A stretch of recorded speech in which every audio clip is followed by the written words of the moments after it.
ఒక చిన్న పట్టణంలో రాము అనే బాలుడు ఉండేవాడు.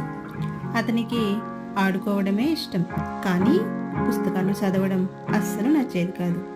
ఇంట్లోనూ పాఠశాలలోనూ పుస్తకాలను దూరంగా పెట్టేవాడు. రాత్రి సమయానికి రాము తన పుస్తకాలను టేబుల్ మీద ఉంచి పడుకున్నాడు. ఒక్కసారిగా పుస్తకాలు కదలడం మొదలయ్యాయి.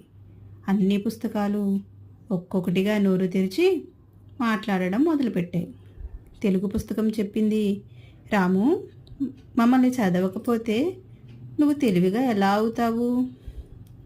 గణితం పుస్తకం కొంచెం కోపంగా చెప్పింది, ప్రతిరోజు మమ్మల్ని చదవడం మొదలు పెట్టకపోతే నువ్వు సంఖ్యలు నేర్చుకోకపోతే ఎలా లెక్కిస్తావు? కథల పుస్తకం నవ్వుతూ, నన్ను చదివితే నీ ఊహాశక్తి పెరుగుతుంది, నీకు కొత్త ప్రపంచాలు కనపడతాయి. రాము భయపడి ఆశ్చర్యపడి పుస్తకాల మాట విన్నాడు. అయ్యో, పుస్తకాలు మాట్లాడుతున్నాయా అని తల పట్టుకున్నాడు.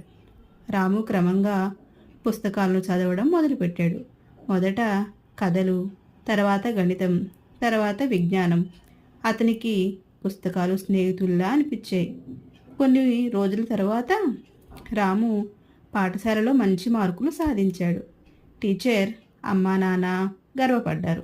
రాము నవ్వుతూ పుస్తకాల దగ్గర చెప్పాడు, మీరు మాట్లాడిన రోజే నా జీవితం మారింది.